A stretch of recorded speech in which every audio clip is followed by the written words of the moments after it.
Hari Om welcome back to Hanidhwani YouTube channel. Shivaratri special ತಂಬಿಟ್ಟನ್ನು ಈಸಿಯಾಗಿ ಹೇಗೆ ಮಾಡೋದು ಅಂತ ಪರ್ಫೆಕ್ಟಾಗಿ ತೋರಿಸ್ತಾ ಇದ್ದೀನಿ. ಮೊದಲಿಗೆ ಒಂದು ಬೌಲಷ್ಟು ರೇಷನ್ ಅಕ್ಕಿ ತೊಗೊಂಡಿದ್ದೀನಿ. ಅದನ್ನು ನೀಟಾಗಿ ಡ್ರೈ ಫ್ರೈ ಮಾಡ್ಕೊಳ್ತಾ ಇದ್ದೀನಿ. ಸ್ವಲ್ಪ ಕೆಂಪುಗಾಗೋವರೆಗೂ ಫ್ರೈ ಮಾಡಿಕೊಂಡ್ರೆ ಸಾಕಾಗುತ್ತೆ. ಮಂಡಕ್ಕಿ ಎಲ್ಲ ಇರುತ್ತಲ್ಲ ಆ ಕಲರ್ ಅದಕ್ಕೆ ಫ್ರೈ ಮಾಡಿಕೊಂಡ್ರೆ ಸಾಕಾಗುತ್ತೆ. ನೆಕ್ಸ್ಟ್ ನಾನು ಶೇಂಗಾ ತೊಗೊಂಡಿದ್ದೀನಿ, ಅರ್ಧ ಬೌಲಷ್ಟು ಶೇಂಗಾ ತೊಗೊಂಡಿದ್ದೀನಿ. ಅದನ್ನು ಕೂಡ ಫ್ರೈ ಮಾಡ್ಕೊಳ್ತಾ ಇದ್ದೀನಿ. ಸಿಪ್ಪೆ ಎಲ್ಲ ನೀಟಾಗಿ ಬಿಡೋಕ್ಕೆ ಸ್ಟಾರ್ಟ್ ಆಗುತ್ತೆ, ಅಲ್ಲಿವರೆಗೂ ಚೆನ್ನಾಗಿ ಫ್ರೈ ಮಾಡ್ಕೋಬೇಕು. ನೆಕ್ಸ್ಟು ಒಂದು 3 ಸ್ಪೂನಷ್ಟು ಎಳ್ಳನ್ನು ಹಾಕ್ಕೊಂಡಿದ್ದೀನಿ. ಅದನ್ನು ಕೂಡ ಚಟಪಟ ಅನ್ಸ್ಕೊಂಡು ಸ್ವಲ್ಪ ಫ್ರೈ ಮಾಡಿಕೊಂಡು ಮೊದಲಿಗೆ ಅಕ್ಕಿಯನ್ನು ಸ್ವಲ್ಪ ತಣ್ಣಗಾದ್ಮೇಲೆ ಪುಡಿ ಮಾಡ್ಕೊಳ್ತಾ ಇದ್ದೀನಿ. ತುಂಬ ನುಣ್ಣಗೆ ಹಿಟ್ಟು ಥರ ಪುಡಿ ಮಾಡ್ಕೊಳ್ಳೋದಿಲ್ಲ, ಒಂದು 80% ಅಷ್ಟು ಪುಡಿ ಮಾಡ್ಕೊಳ್ತೀನಿ. ಸ್ವಲ್ಪ ಚಿರೋಟಿ ರವೆ ಬರುತ್ತಲ್ಲ ಅದಕ್ಕೆ ಪುಡಿ ಮಾಡ್ಕೊಳ್ತೀನಿ. ನೆಕ್ಸ್ಟು ಕಡಲೆ ಒಂದು ಅರ್ಧ ಬೌಲ್ ತೊಗೊಂಡಿದ್ದೀನಿ, ಅದನ್ನು ಕೂಡ ಪುಡಿ ಮಾಡಿ ಹಾಕ್ಕೊಳ್ತಾ ಇದ್ದೀನಿ. ನೆಕ್ಸ್ಟು ಶೇಂಗಾ ಎಲ್ಲ ಸಿಪ್ಪೆ ಬಿಡಿಸ್ಕೊಂಡು ಸ್ವಲ್ಪ ತರಿಯಾಗಿ ಪುಡಿ ಮಾಡ್ಕೊಂಡು ಹಾಕ್ಕೊಳ್ತಾ ಇದ್ದೀನಿ. ಉಂಡೆನಲ್ಲಿ ಸ್ವಲ್ಪ ಶೇಂಗಾ ಸಿಗಬೇಕು ಚೂರು, ಹಾಗಾದರೆ ಚೆನ್ನಾಗಿರುತ್ತೆ ಅನ್ನೋದಕ್ಕೋಸ್ಕರ ಸ್ವಲ್ಪ ತರಿಯಾಗಿ ಪುಡಿ ಮಾಡಿಕೊಂಡು ಆ್ಯಡ್ ಮಾಡ್ಕೊಳ್ತಾ ಇದ್ದೀನಿ. ನೆಕ್ಸ್ಟು ಒಣ ಕೊಬ್ಬರಿ ತುರಿದಿರೋಂಥದ್ದು, ಫ್ರೈ ಮಾಡ್ಕೊಂಡಿರೋವಂಥ ಎಳ್ಳು, ಪುಡಿ ಮಾಡ್ಕೊಂಡಿರೋವಂಥ ಏಲಕ್ಕಿ ಎಲ್ಲನೂ ಕೂಡ ಚೆನ್ನಾಗಿ ಮಿಕ್ಸ್ ಮಾಡ್ಕೊಳ್ತಾ ಇದ್ದೀನಿ.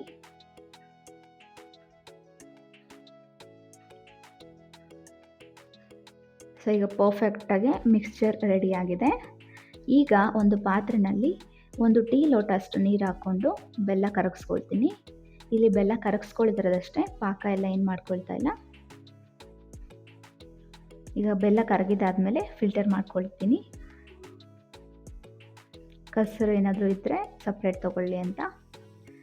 ಈಗ ಆ ಬೆಲ್ಲದ ನೀರನ್ನು ಆ್ಯಡ್ ಮಾಡ್ಕೊಳ್ತೀನಿ.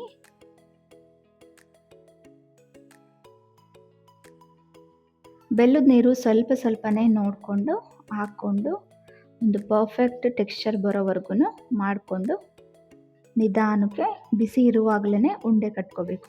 ಫುಲ್ ತಣ್ಣಗಾಗ್ಬಿಡಬಾರ್ದು, ಸ್ವಲ್ಪ ಬಿಸಿ ಇರುವಾಗಲೇ ಕಟ್ಕೋಬೇಕು, ಇಲ್ಲ ಅಂತಂದರೆ ಫುಲ್ ಗಟ್ಟಿ ಆಗಿಬಿಡುತ್ತೆ. ಹಾಗೆ ಬೆಲ್ಲದ ನೀರು ತುಂಬ ಗಟ್ಟಿಗೆ ಮಾಡ್ಕೋಬಾರ್ದು, ಸ್ವಲ್ಪ ನೀರಾಗೆ ಇರಬೇಕು. ನೀರು ಥರ ಇದ್ದರೆ ಸ್ವಲ್ಪ ಚೆನ್ನಾಗಿರುತ್ತೆ. ತುಂಬ ಗಟ್ಟಿಗೆ ಮಾಡಿಕೊಂಡ್ರೆ ಉಂಡೆ ಅಂತೂ ಸಿಕ್ಕಾಪಟ್ಟೆ ಗಟ್ಟಿ ಆಗಿಬಿಡುತ್ತೆ. ಅದಕ್ಕೋಸ್ಕರ ಈಗ ಪರ್ಫೆಕ್ಟಾಗಿ ಒಳ್ಳೆ ಟೆಕ್ಸ್ಚರ್ಗೆ ರೆಡಿ ಆಗಿದೆ ಉಂಡೆ ಮಿಕ್ಸ್ಚರು. ಸೊ ಈಗ ಈ ಥರ ರೋಲ್ ಮಾಡಿಕೊಂಡು ಉಂಡೆ ಕಟ್ಕೊಂಡ್ರೆ ಆಯಿತು. ಸೊ ಶಿವರಾತ್ರಿ ಸ್ಪೆಷಲ್ ತಂಬಿಟ್ಟು ರೆಡಿಯಾಗಿದೆ. ನಿಮ್ಮ ಮಕ್ಕಳು ಕೂಡ 100% ಇಷ್ಟಪಟ್ಟು ತಿಂತಾರೆ. ಕ್ವಿಕ್ಕಾಗಿ 20 ಮಿನಿಟ್ಸಲ್ಲಿ ಮಹಾಶಿವರಾತ್ರಿ ಸ್ಪೆಷಲ್ ತಂಬಿಟ್ಟು ರೆಡಿಯಾಗಿದೆ. ಪರ್ಫೆಕ್ಟಾಗಿ ಬಂದಿದೆ ಅಂತ ಇಲ್ಲಿ ನೋಡೋದ್ರಲ್ಲೇ ಗೊತ್ತಾಗ್ತಿದೆ. ತುಂಬ ಗಟ್ಟಿ ಇಲ್ಲ, ತುಂಬ ಮಿದುವಿಲ್ಲ, ಪರ್ಫೆಕ್ಟಾಗಿ ಬಂದಿದೆ ತಂಬಿಟ್ಟು. ಸೊ ನೀವು ಕೂಡ ಒಮ್ಮೆ ಟ್ರೈ ಮಾಡಿ ನೋಡಿ. ಈ ರೆಸಿಪಿ ಇಷ್ಟ ಆದರೆ ದಯವಿಟ್ಟು ಸಬ್ಸ್ಕ್ರೈಬ್ ಮಾಡಿ, ಹಾಗೆ ನಿಮ್ಮ ಫ್ರೆಂಡ್ಸ್ಗೆಲ್ಲ ಶೇರ್ ಮಾಡಿ. Thank you for watching.